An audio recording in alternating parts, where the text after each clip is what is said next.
Please welcome Provost of the University, Angela V. Olinto.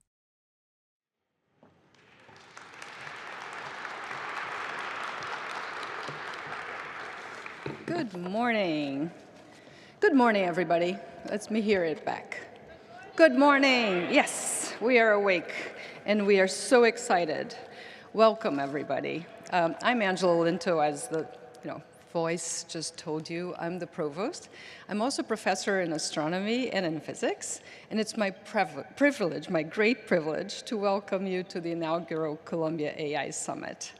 This summit is a product and celebration of Columbia AI Initiative. We announced this initiative, the Columbia AI, last year with the goal of developing and implementing AI's full potential in every field, academic discipline, and domain across the university.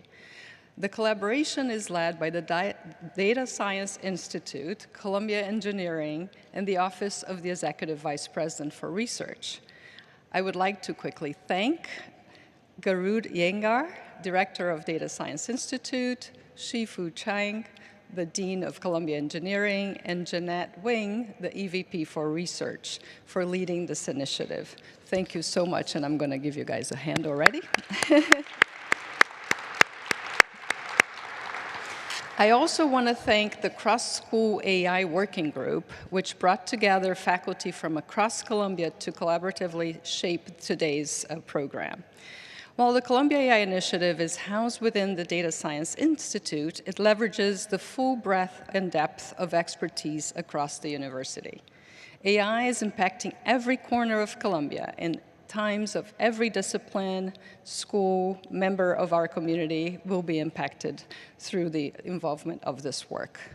Our shared goal is to advance AI with our creative strengths and ethical standards to make this powerful new technology benefit all of humanity. Today's summit will highlight some of that ongoing work, help set our course for the future, and stimulate more collaborations and new scholarship. Today's summit will span 3 campuses, and our experts will address a wide range of important questions, from the possibility that AI will have free will. I hope we get an answer, but I'm imagining maybe not today, to how it will decode the mind and address mental health, for example. We will also discuss how AI can become a great human partner in detecting and treating diseases like cancer and helping us tame the global climate crisis. We also will discuss how AI will not only be an enhancer, but also a great disruptor of human activity, from labor and leadership to human creativity. The great opportunity that AI presents to enhance all our lives comes with fundamental challenges of designing, building, and verifying that the new systems we build are grounded on ethical approaches. This grounding is both a major research arena as well as a crucial educational challenge and opportunity. Columbia is answering this great call by working hard to make the disruptor the best partner for humanity. And this summit will showcase how Columbia has emerged as a global leader in the field of artificial intelligence. Our faculty students are driving incredible AI breakthroughs in medicine, engineering, public health, climate science, business, law, the humanities, and many more. In my own field of astrophysics, AI technologies are being deployed to accelerate our understanding of our universe, which is also accelerating.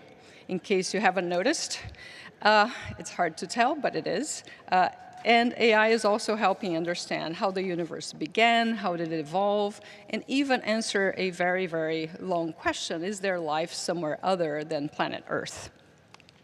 A current research collaboration between Columbia Astrophysics Laboratory and the Data Science Institute is leveraging AI to make discoveries such as the ones I just mentioned, with large amounts of data coming from the upcoming Vera Rubin telescope in the Atacama Desert of Chile.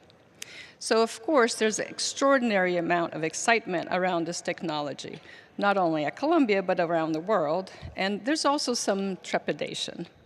How will AI impact the way we do business? How will it developed in healthcare systems? How will it socialize? How we will socialize with one another?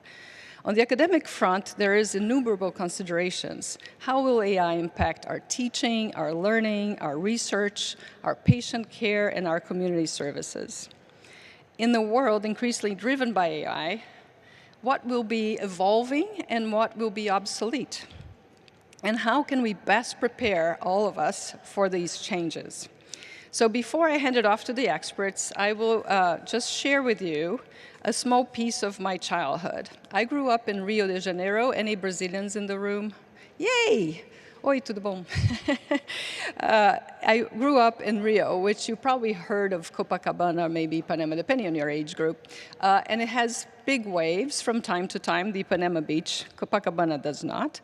And when you grow up in Rio, you have to learn how to handle the waves. So there are these waves that start growing, and the thing you want to do is swim really quickly towards them so that they don't break on you. So you get there before they break. So this is kind of what we're doing. We're swimming really fast towards one of the biggest waves in technologies that my generation has seen. And I think Colombia is at the leadership of this great rush to be able to not only do the best we can do with AI, but also make sure it's done well for all of us on this wonderful planet. So with that, I would like to wish a wonderful, wonderful day and many years, starting today, of future development, learning, and collaboration between everybody in this room and all over this campus and the world in making this amazing opportunity the best it can be. So it is my great privilege to introduce our next person, our next leader in this space, Vishal Misra, who will be doing the next wonderful session, The New Frontiers of AI. So thank you very much and have a wonderful day today. And see you soon.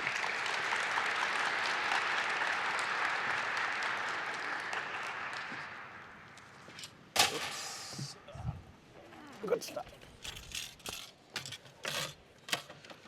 So good morning, everyone, and welcome to the New Frontiers of AI session at Columbia's AI Summit. I'm Vishal Misra. I'm the Vice Dean for Computing and AI at Columbia Engineering. And it's an absolute privilege to open the session and actually the summit. Hopefully, it's going to be a very exciting one. And as Angela said, we'll have a right kind of excitement, not the kind of excitement she's dealing with on a day-to-day basis. So AI, as she mentioned, has undergone a remarkable evolution from moving on from the early theoretical concepts to technologies that are embedded in every aspect of our lives today.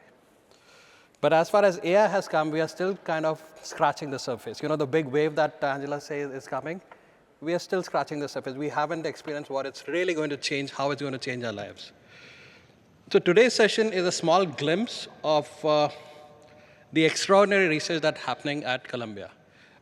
Work that is just not about making AI faster and more powerful, but also more explainable, more ethical, and really aligned with our human values. So Columbia has positioned itself at the forefront of responsible AI development with research spanning neuroscience, robotics, cognitive science, causal reasoning, and mathematical foundations. Our distinguished speakers today exemplify this approach. So we have 4 speakers lined up today in this opening session. So first, Christos Papadimitriou. He will guide us through the evolution of AI, its philosophical underpinnings, and what remains unknown. A lot, I guess. After that, Lila Davachi. She will explore the fascinating connections between AI and human cognition, revealing how insights from neuroscience can shape AI development. Following that, Elias Bareinboim will discuss the growing role of causal AI, addressing the foundational challenges that still limit today's models. Today's models are mostly about correlation, and they should be about causation.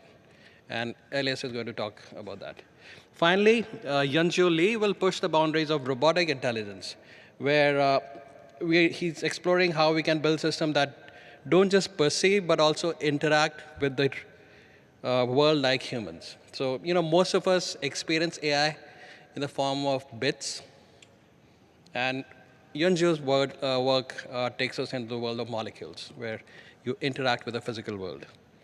So together, these talks reflect Columbia's vision for AI, what that is not only technically groundbreaking, but also deeply tied to the way AI interacts with and impacts society. So as you listen, I encourage you to think about the broader picture. How do we build AI that generalizes knowledge rather than memorizing patterns? How do we ensure AI that is both powerful and interpretable? And how do we create AI systems that truly work for people, enhancing rather than replacing human intelligence? With that, I am delighted to hand things over to my partner in crime, Professor Richard Zemel, who will guide us through the session. Rich, over to you.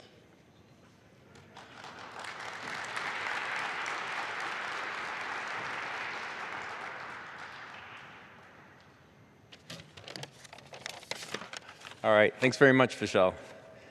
So my name is Rich Zemel. I'm the professor here in computer science, and I've studied AI for many years. And I'm also the director of the National Science Foundation AI Institute for Artificial and Natural Intelligence, which has its home here at Columbia. So it's my pleasure to introduce our speakers today. First up is Christos Papadimitriou. Christos is the Donovan Family Professor of Computer Science at Columbia Engineering and Provost Senior Faculty Teaching Scholar. So Christos has long been a leader in the field of theory, all kinds of theory around complexity or algorithms, and with applications to areas like game theory, AI, and neuroscience. He's worked at several different universities, including Berkeley, Harvard, and MIT. Very lucky to have him here at Columbia right now. Okay, so he's also a leading author, including a best-selling book, the Logic Comics book. Encourage you to check that out. So Christos has recently turned his attention from theory to the brain, and so we're very excited to hear what you have to say, Christos. Take it away.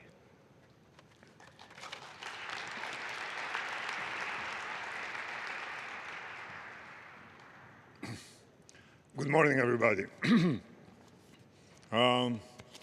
They gave me 7 minutes to tell you how this came about and what to do next. Okay, so good.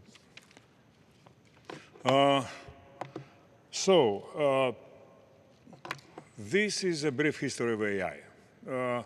75 years, punctuated by hype and AI winters. By hype, I mean the following, that AI researchers had always been and still are the poets and dreamers of computer science, and therefore they were taken to poetic license and exaggeration of both assessment and achievements and predictions, and this brought loss of confidence, loss of funding, loss of investment, AI winters. Finally, somehow, suddenly something happened. Okay, there was a breakthrough. There was a real, true breakthrough, like we have never seen. We rarely see in science. Okay, so there is annus mirabilis in physics. Okay, this is 2012-13 is the annus mirabilis in AI. What happened? What exactly happened in 2013? We finally, and after decades of efforts, we were able to solve a problem that toddlers handle very well. Okay, to be able to tell if an image contains a cat. Okay, and so it's amazing that it has tortured us so much, this problem, but as it often happens in computer science and AI, once you solve a hard problem, floodgates open, okay? And this is exactly what happened, okay? So, but let me tell you, first of all, what is it that brought us 2012, okay? What are the 4 pillars of AI? First of all, it's something familiar to all of us, Moore's law. Every decade, computers kept being faster by 100-fold.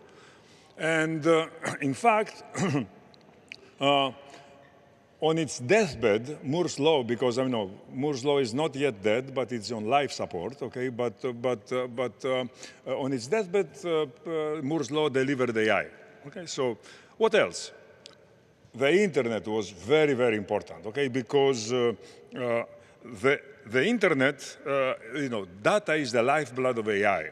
And the internet was there, and it's ready to serve data, okay? Because the internet hoards and delivers data, okay? That's what it does best.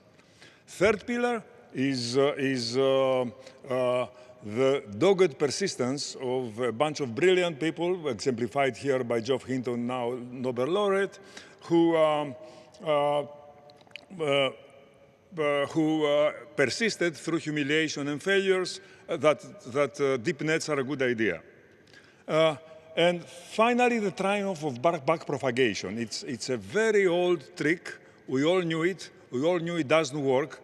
And it turned out that it does work when the dimension of the mathematical problem is in the millions, okay?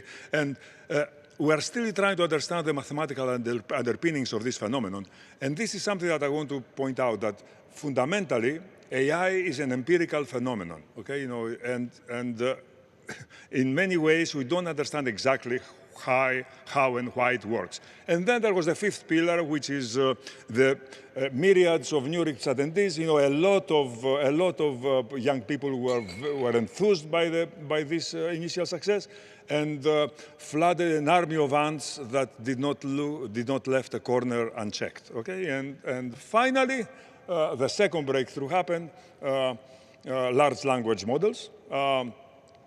And large language models, okay, so, the clever idea here is guessing the next word, okay? Read the book doing this, okay? It's an interesting exercise, okay? And the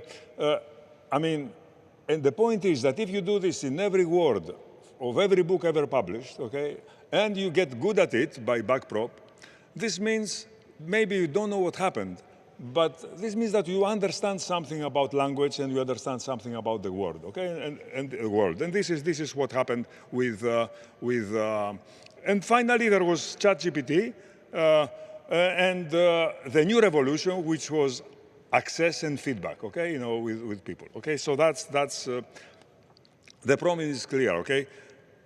How about the risks? As I told you, the fundamental risk is that we don't understand rigorously AI successes, and we are now starting to understand its blind spots. And I have it in red because that's what I'm working on. Inequality, okay? Inequality is the cancer of humanity, okay? And it has been galloping for the last 50 years. And let's face it, AI is the engine of inequality, okay? And economists now know that if an organization introduces AI, there is unemployment, but we know how to handle unemployment with new technology. But with the people who don't lose your job, there is a lot of inequality skyrockets. And it did have to be this way. Inequality is the fruit of the work and of the sweat and brilliance of 3 generations of AI researchers, and it could result in more free time and better quality of life for everybody, but it's not going this way. Also, very important, AI now is being developed through frantic competition, and it does not mix well with frantic competition in the sense that AI safety and environmental responsibility necessarily take the back seat. AI proliferates in very sensitive domains in ways that threaten the individual. Justice, health, governance, security, media, and defense. Regulation is needed, but is lagging. And I don't know if this probably is not going to be another AI winter, but I give it a 30–40% chance, and if it happens, it's going to be polar. Okay, good. But how the existential risk of AI? Okay, so we all know that will they have free will, and what did this free will make them to do? Frankly, this is what I think about this. Okay, this is not a quip that talks about current affairs. I almost got arrested in China 15 years ago for doing this quip. Okay, so okay, good. Finally, AI is still far behind human brains on several fronts. Okay, despite so every time ChatGPT gives you an eternal truth, imparts an eternal truth. do the following exercise. Imagine how it struggled to generate every word one after the other. Okay, so it's an interesting exercise. Good. So all of these are domains in which energy consumption. Okay, this is 16 watts. Okay, inventiveness, originality, plasticity, flexibility in learning. It learns one trick, and emotional and social intelligence, explainability, and groundedness. Okay, so all these are and how do I know this? Frankly, this was something this was the first thing that ChatGPT told me, and it hasn't changed in the ensuing 3 years. All right, so good, and that's what I'm really working on now. We have in the framework of ARNI, the Artificial Natural Intelligence Institute, NSF Institute that we have here at Columbia. We are trying to design a different species of intelligent machines which work like the brain does. Okay, and of course there is a problem here that we have no clue how the brain works. Okay, so good. Thank you very much.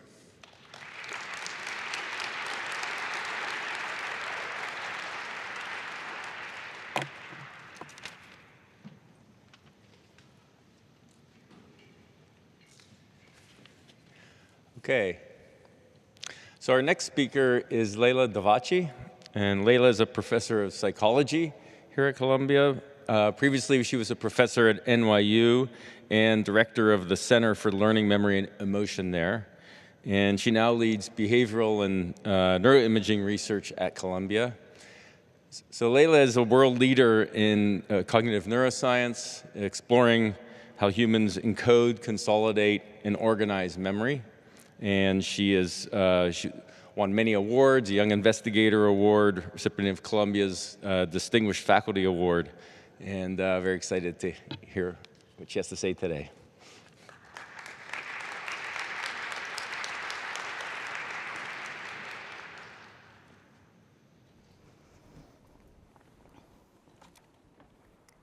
Good morning. As a cognitive neuroscientist, I'm interested in the computational principles underlying human cognition. We aim to build a better understanding, I should press this. We aim to build a better understanding of the human mind by studying human behavior and the very substrate that gives rise to that behavior, the brain. But now we are also faced with an incredible emergence of artificial minds, where the growth in their abilities has outweighed our understanding of the mechanisms supporting these functions, as Christos just illuminated. So given the vast differences in how these systems learn, it is reasonable to conclude that humans and AI are solving problems differently. Humans, like other biological systems, have inherent constraints. So we have a limited lifetime, for example. We only have so many years to acquire information, and toddlers do a great job of learning in the limited amount of time they have. We have a limited amount of computational resources. We're limited to what is between our ears and inside our heads. And we also have limited communication capacity. We're limited to sort of the grunts and sounds that come out of our mouths. AI does not have those constraints. They're trained on many, many lifetimes. The computational power is not limited. You just build bigger and bigger machines, parallel computing, and there's no inherent constraint to communication capacity. You can simply copy and transfer information. So these differences in some sense set up what humans are really good at, actually, and what AI systems are good at, or how they think differently. So humans, for example, are good at learning from small amounts of data. We're good at learning efficiently. So because we have limited computational resources, this means we have to be really efficient at learning. And perhaps that is why we have developed systems for selective attention and emotion to prioritize information storage and processing, something that AI is still not very good at. And our limited computation capacity means we need to work together and pool our resources to be able to do things that no one human can do alone. Think about language and culture, for example. But one big question is, how do we understand AI minds? Cognitive scientists have spent decades trying to understand human minds, starting with observations of perception, attention, decision-making that people make in particular contexts, and then using theory and data to reverse engineer and understand how those acts of cognition are supported by neural processes. Now there is a new mind. It is important that we understand it as well, I would argue, and cognitive scientists are in a good position to use our toolkit to study and probe what AI systems are doing and what they know, for example, using the same methods that we've used to understand the human mind. On the other hand, the use of AI as a tool has already begun to dramatically transform our science. So scientists are asking, in what ways are human minds doing some things in a similar fashion to AI? And of course, using these powerful systems as tools to analyze larger amounts of data and to see if those data align better with certain theories has really changed how we're currently doing our science. So I want to share an example of an ongoing study where AI has had a huge impact on our data analytic approach, as well as some of our findings. So motivated by the cognitive aftermath of the pandemic, and what I mean is the pandemic was a time where we were all stuck in the same place, executing the same routines, and now many people report having very few detailed memories of those months of lockdown, suffering also maybe currently from brain fog and low motivation and mood. So we were interested in how much of that was due to the lack of novelty or contextual change in our lives. So we launched the first study of what will become a large-scale naturalistic examination of human everyday behavior and how it relates to mood and cognition. One hypothesis we had was that variations in our experiential novelty and the associated neurobiological processes associated with novelty detection will improve memory for novel events themselves, but may also improve memory overall for related events, for all events. Furthermore, we wanted to know if this was true. Is it the case that more novelty would be better, something that's really hard to ask in naturalistic everyday scenarios? So how did we test these ideas? We adopted a combination of well-known and validated methods to collect information about participants' everyday events. I'm just going to point out a couple of the data pieces. So during a 2-week period, we asked participants to daily share 3 events per day, and they answered several questions about those events, including whether they were novel, routine, or periodic. It's a subjective assessment of novelty. And then at the end of an additional 2-day period, they were asked about these events, and they recalled the details of a subset of those events. And as you can see, the data we are collecting is really complex, and there is a lot of it. We have in this small initial study, over 1,500 event descriptions from individuals, as well as verbal memory reports for over 500 of those events. So this is where AI not only streamlined our planned analyses, but it also led to a new discovery. First, we worked carefully to collaborate with ChatGPT. We developed a prompt to categorize and count distinct details from each autobiographical memory report. And in woman hours in the lab, it takes about 20 minutes each to do this, overall 191 hours for over 500 events. But for ChatGPT, it takes about 5 seconds each. And in our first analysis, we compared the inter-rater reliability between the ChatGPT output and our research assistant's output, and they're over 75% reliable, which is actually what you would expect between 2 human raters. So that was a huge success. Next, and more impressively, I think, we used a large language model called SentenceBERT, which is designed to generate semantically meaningful sentence embeddings, or vectors, allowing the comparison of sentences based on their meaning rather than the individual words used. So it places this whole sentence into a context. And using this AI allowed us to capture the similarity between each subject's 42 events that were reported in that 2-week period by computing the distance between the vectors in multidimensional semantic space. So this approach allowed us, in essence, to formalize experiential novelty in an objective, data-driven manner, and more importantly, to put it into a continuous variable rather than just one that is categorical. And many results, but I'm just going to share one, given time constraints. But I want to highlight one finding that revealed something novel. So this graph on the x-axis is relative semantic similarity. That's the output of the transformer model that I just described. The y-axis is the quality of the memory. The purple line are events that subjects labeled as novel, and the green line are ones they labeled as routine. So one, first noticed that events labeled as novel by the participants in purple were later remembered with greater episodic vividness and detail than routine events. We had predicted that that might be the case. However, a new finding was the diverging relationship between semantic similarity for novel and routine. So one line goes up and the other one goes down. If absolute novelty, the more the better, in other words, was critical, the purple line would show a decreasing slope such that novel events that are semantically distinct would be the best remembered. But in fact, that's not what we see. We see that the memories that are remembered with the most vividness are those that contain a semantic scaffold of similarity, but have a dose of novelty, and this had not been thought about before in the field. So that is exciting, and in some, we used AI as a tool and also treated it and trained it as a collaborator and colleague to understand the relationship between inputs and outputs. How is the AI thinking to make, in other words, to make it a better colleague? That's the ChatGPT example. And I really believe that psychologists and cognitive scientists are uniquely skilled to understand the minds of current AI systems because AI minds are now as much of a black box as human minds were in the 1950s.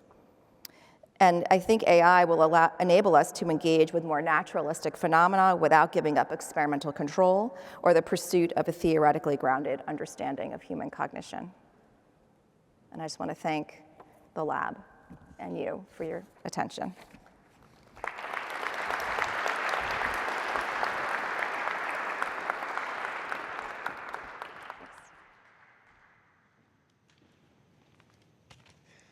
Okay, thanks, Lila. I hope this event has some novelty and also some similarity so that you'll remember it. So our next speaker is Elias Bareinboim, and he's the Associate Professor of Computer Science here at Columbia, and he's a leading researcher in Causal AI, and he's the director of the Causal AI lab at Columbia Engineering. He has worked on foundations of causal inference and its applications in AI, data science, and decision-making in high-stakes environment. So very excited to have him here and hear about some of these foundational ideas and causality.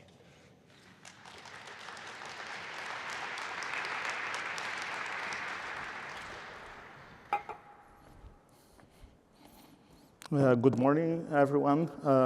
Pleasure to be here. Let me see. Oh, it's here. The pleasure to be here. Thank you, Vishal and Rich, for the invitation and organization of the event. Very exciting. Today I'll be talking about us moving towards causal-based artificial intelligence. We are all here because we are very excited about these recent breakthroughs as highlighted by Christos. That in particular, the way that I see them is systems are able as never before to perform extremely well in making predictions in high-dimensional settings. Endeavor that started a few centuries ago, and now you can do amazing in this task. In particular, this is translated to, there's huge progress in the fields of natural language processing, computer vision, and reinforcement learning, that is sequential decision-making. Applications are everywhere. From medicine to business, agriculture to space exploration, and I think here today you'll see a sample of many, many of these applications. That's really great, and we're excited to be living in this time and participating of this, I think, quite unique event to humanity, I would say.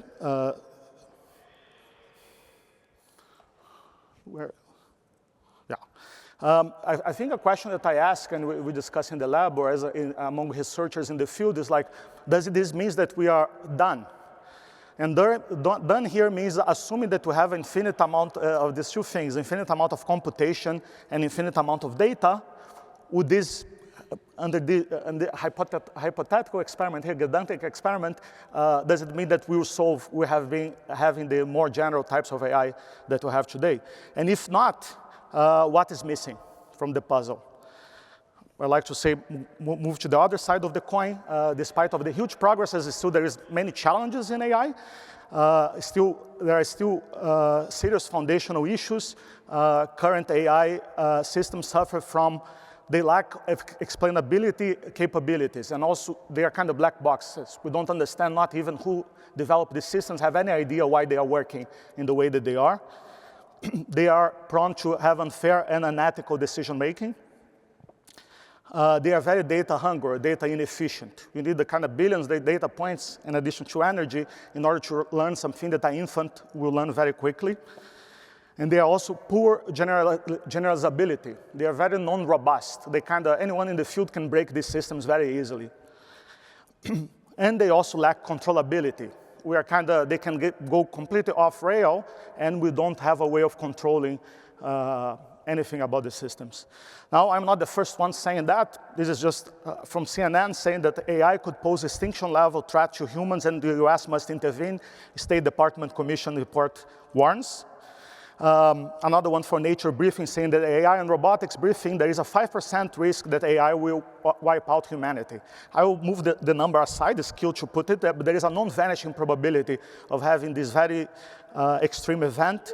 Another one, humanity face catastrophic future if you don't regulate AI, Godfather of AI, Yoshua Bijan says. Then this is essentially kind of raising the flag that there are possibly bad things could happen, even if it's a small probability. Those are kind of problems that have been acknowledged in the field. Just the penetration of the technology, the dissemination of the technology is so huge that people start paying attention, and there's another scale involved. The question that we ask in the lab is like, do these problems have anything in common, or the observation that we have? And EB here, Elias, take at the core of these challenges, my hypothesis, at the core of these challenges is the absence of a robust causal understanding. I would like us to move as a university or scientific community, if you want to get this label, towards some type of science, I would say this science or a science of AI. Our level of understanding is quite low. I like the quote saying, I don't think that it will be easier to make a thinking machine than building a flying machine. Still, to make the airplane to fly at 20,000 feet, there's a lot of physics, a lot of science, aeronautics, engineering, and I think in AI we're nothing compared to that, I would say. Then the idea here, or what we build on, very basic insight that we would like to model in a formal way the agent-environment relationship through formal causal language. They have these two objects, the real world, or abstraction of the world, and the agent. Agent could be natural or artificial, here connected with Arnie, right? It could be a policymaker, a data scientist, a human, or it could be a language model or autonomous vehicle and so on, and we like to model this relationship. And modeling here is opening the box and understanding that there's very distinct capabilities from humans that at the moment they are mixed. One is seeing, observing. Most of the science is observational, we collect passive data. There's a second type of capability that is interventional, we do actions in the world, and this is a different type of data. This is 99% of the data that we have is observational in the world. A fraction of that, a la FDA, you have maybe 0.1% of the data that is experimental. And you also have data or the capability of imagining and playing in the different counterfactual worlds. That's a very distinct feature of humans. Now, this is in the literature, comes under, has been called, is a mathematical object called the ladder of causation or the causal hierarchy. Recommend the book that was discussed that in a popular way called The Book of Why by Yuda Pearl and Dana Mackenzie. Now, building on that, I would show an example of a task that you could do, try to solve. Maybe one just to get some understanding. Maybe you would like to evaluate, do some type of counterfactual generation. What would the person look like had they been ... And we ask AI to generate a human face, and you get the first one in the left side. And then you ask, how would it look like had they been 10 years older? And AI may return to you a face of someone, a male in this case. Then it seems that is not plausible here, that this is the version of the older version of the lady that we have there. Or what do you ask the AI a face, you get this, the blonde lady, how should look like had it been a male, and then you get a guy, which seems somewhat consistent, but is a different age group. Then doesn't seem to be the counterfactual pair, that of the person. I will skip the gray hair here just for the sake of time.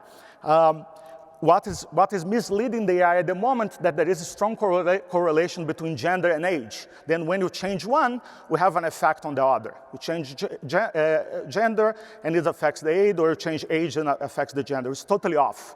But this is totally compatible with the correlations. If you add some kind of causal knowledge to the system, you get somewhat consistent. The first guy there is the first figure that you have in the counterfactual pair. It seems to be the older version of the person.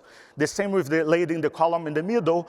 You get the lady, the guy there seems to be even a twin brother. Seems consistent. This is a paper that appeared in ICML that is one of the main venues in the field of AI. Or you can you have the picture in the left, and you say, you can tell through language, but it's a detail here, make them look like flight attendants, and the AI is kind of flipping the gender, because there is a strong correlation between gender and the type of job. And the last one, we can ask, make them look like doctors, and then you flip the other person to become a male, which is totally off. This is kind of cute, important, I would say, application. There are many others. I will not go over in details due to time. But the first one, just mentioning causal inferences on the basis to do policy evaluation and fairness analysis. This little map there that we have is the map of Australia, if you don't know. You have the data from the whole ICU intensive care of Australia, and you do some analysis there. The minority group there is the indigenous population. And after non-trivial analysis and a good amount of time, we can kind of detect some disparities and make a policy recommendation to the government that is these black areas that the populations are being underserved in some way.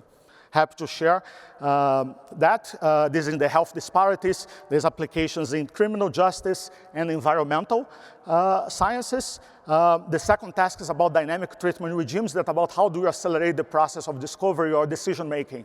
This is data that we have in the middle, the red line there. This is from a leukemia treatment in cancer, and this is the FDA-like randomization, and lower is better here. Then if you use some type of causal knowledge and bias observational data, you get the blue line or the green one, which means that you can really accelerate how you learn about the trial and perhaps killing less people when you are doing the experiment. And the third one, I will skip, but just to say that we would like to have this explainability or counterfactual type of explanations in order to open the black box of Gen AI and LLMs, be able to do algorithmic recourse, because we make decisions, and maybe you like to have a conversation with the AI, and so on.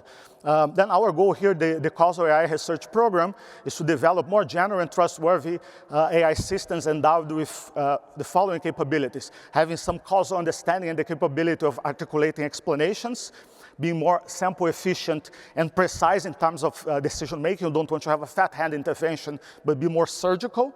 We would like to be more generalizable and robust. We'd be able to like to do causal and counterfactual generation, and I showed the kind of human faces, and we would like the model to be able to learn and discover. I should say thank you, and I just want to put the references. Also, this is work of a huge group here. In the left side is a group, my group at Columbia. I appreciate the students that are doing the heavy lifting, and also many collaborators from outside in the right. Thank you.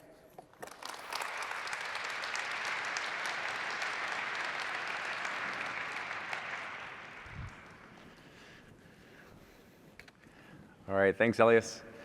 So our fourth and final speaker today is Yunzhu Li. And Yunzhu is an assistant professor of computer science here at Columbia. He specializes in computer vision and machine learning. Previously, he was a professor at UIUC. We're very lucky to have him here now. Yunzhu's research focuses on advancing AI through perception learning in robotics.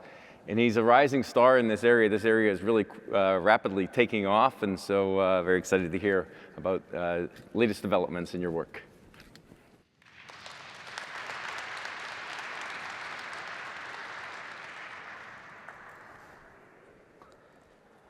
So thank you, Rich and Vishal, for the invitation. Super excited to be here.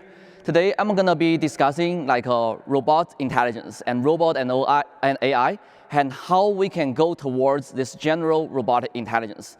I will discuss several pillars that we are missing right now, and how our lab have been going towards in bridging those gaps. So recently, we have seen tremendous amount of progress in the field of robotics. In certain, at least restricted areas, robots has been on par or surpassed human capabilities, like performing backflipping, which is definitely something that I cannot do. We have also seen larger scale deployments of self-driving cars in our environments. But what about complicated physical interactions? What we are realizing is that robots are still not around us. the type of capability the robot can reach is still far behind the capabilities of what we humans can do. So what are the missing pieces? So going towards this general robotic intelligence, I identify 3 main pillars. The first one is actually sensing. We humans sense the environment from multiple sensory modalities, one of which, like a tactile sensing, plays a hugely important role. For example, you are sitting there. How do you know you are sitting in a stable posture? It's a tactile response from your body tells you you are sitting in a stable posture. When you're grabbing a bottle, it's a tactile response tells you whether it's a loose grasp or a tight grasp. We can pull the keys from our pockets, button the shirts without even having to looking at the interaction process. That's all because of our tactile sensing. So I have been developing this tactile glove, which was published in Nature. On the left shows the interactions of our human hands wearing the glove with marks. On the right, we are showing the real-time tactile response. The thickness of the dots indicating how much normal force you are getting at their specific locations. You can see where you have contacts, how much force you are getting. You can also see these circular contacting patterns when humans are interacting with the environment. And this glove is actually currently collected by the MIT Museum. This will actually be the first thing you see when you enter the AI section. We have also been able to adapt this type of sensor and make further improvements in terms of the robustness, the signal-to-noise ratio, and the frame rates, and to equip that on the robots, and be able to allow the robots to do a wide variety of physical interactions, including the manipulations of involving visual occlusions, or manipulating fragile objects, in-hand manipulations, and also bimanual coordination, all because of the incorporation of touch. Besides tactile sensings, another very important pillar is actually the understanding of the dynamics. Specifically, when we humans interact with the environment, we're constantly predicting how the environment is going to change if we apply a specific actions. This people typically refers to as intuitive physics. It's exactly this type of predictive ability, like how the dough will change its shape and how the onion pieces will move around, that allows us to plan our behavior in order to do manipulation in the real environments. Our lab has a series of work in pushing the boundaries of learning dynamics models of the environments for deformable object manipulations. And this is actually one example where we are making a dumpling using a general purpose robots and 15 3D printed tools. What's interesting about this video is that there will be a person constantly perturbing the robot from doing its job. You see that our robot is robust to this type of external disturbance. For example, after the robots, using some kind of clampers to change the dough shape into the targets, and the human just comes in, messing up with the robot. And the robot has to make decisions at 2 levels, both at a higher discrete level, including what specific tool to use. And given this high-level discrete decision, the robot has to decide what specific action, like continuous action, it needs to take in order to progress into the next stage. This is all thanks to the learned dynamics model, purely from the real environments, where the robot can imagine how the dough shape will change when it applies a specific action using a specific tool. And it's exactly this type of predictive ability allows these robots to make this kind of reactive decisions and be robust to external disturbance. Here is what's interesting. After the robots cut a circle out of the dough, the humans shows no mercy, destroy everything. And the robot knows it has to start from the very beginning, start from the scratch, and be able to continue with the tasks, and be able to smoothing the dough into a large enough area, cut a circle out of it, and using some pusher to push the peripheral parts outside to the sides, and then using spatulas to move the dumpling skin onto the dumpling clip, and then move some fillings onto the dumpling skins, and at the end, the robots will be able to close the dumpling clip in order to accomplishing this dumpling making task. So this really shows importance of the understanding about the dynamics, understanding the effect of our actions. So besides dynamics, obviously, you probably will imagine one of the most important last piece is the data. Our lab has been involved in the large-scale collections of real-world interaction data in collaboration with more than 34 research labs, both within the US and across the world. They're trying to aggregate a large amount of real robots interaction data. In collaboration with labs at Stanford, we're also developing this large-scale simulated environments they'll be able to instantiate a diversified set of plausible environments where the robots might encounter or might live in to do data generation and evaluations for our robotic systems. We have also been collecting large-scale multimodal interaction data, meaning we are collecting the human skeleton, human hand pose, tactile sensing, gaze information, audio information, even muscle signals, to really understand how human is doing a diversified set of interactions in the kitchen environments for all different kinds of fine-grained tasks, and how can we transfer the knowledge we learned in human doing the task to the robots. So those are actually the three pillars that is of paramount importance in going towards this general robotic intelligence. In the end, I want to formally, more concretely define what I mean by general robotic intelligence.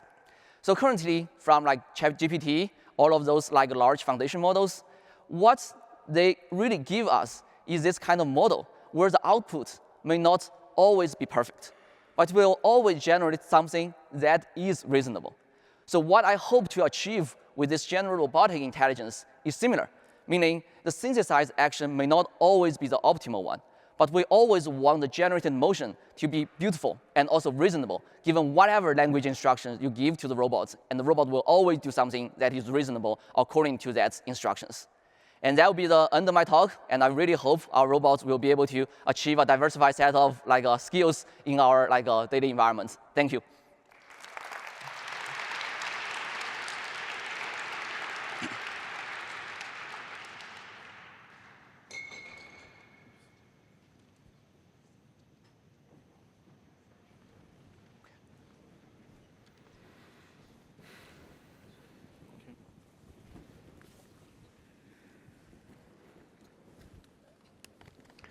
So thank you, everyone. They were really fascinating talks. I actually learned quite a bit just listening to the talks. So we don't have time for too many questions, so we'll just throw out a couple of them. So Lila, in your talk, you mentioned that unlike the human brain, AI or competition, it's almost unlimited.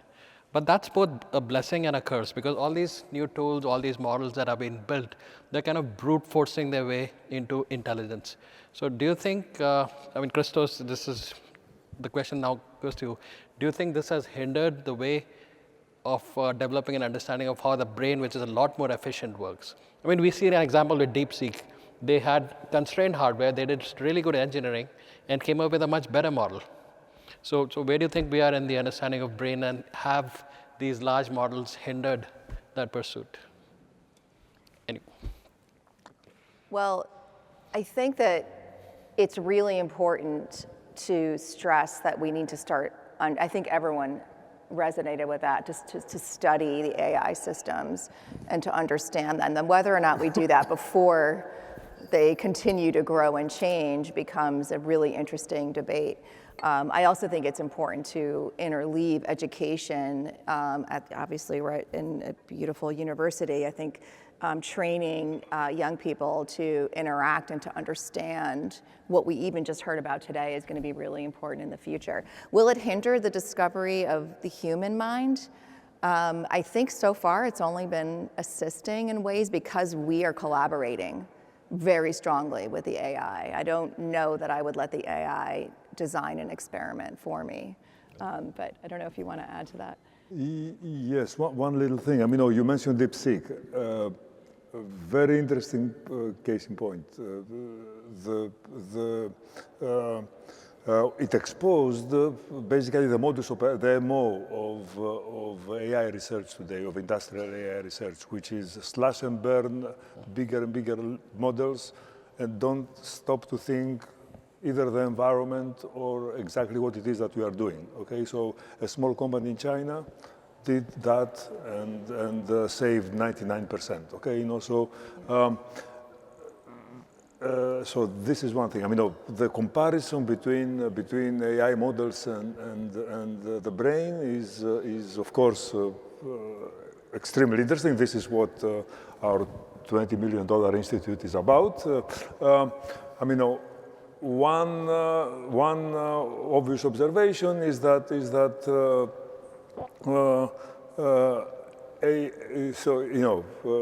that the human brain had, the mammalian brain evolved for 100+ million years, and we had even 5 million years from the chimp. Okay, so this was quite a long time whereas AI, as I told you, is 12 years old. Okay, so plenty of time.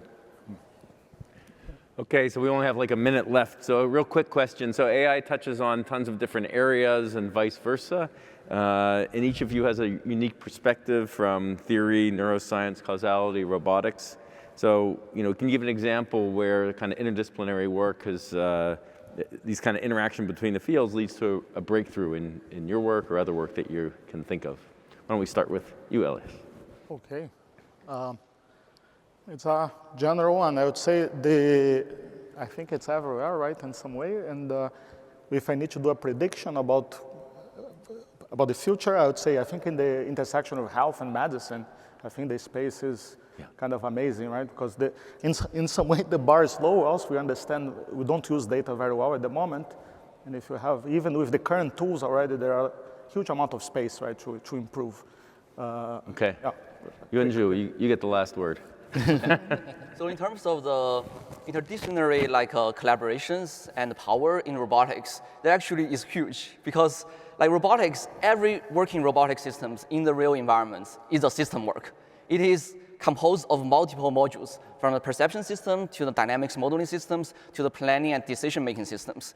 So I would say any progress under the umbrella of AI can in some ways contribute to making my robots work better. Me, myself, I'm a very practical person. Whatever things can make my robots work better, I'm in it. So personally, I'm super excited about what's happening nowadays in AI, and I'm just hopeful that will keep coming and just make my robots work better.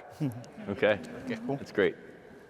All right, well, thanks, everybody. Thank you. Yeah, thanks very much.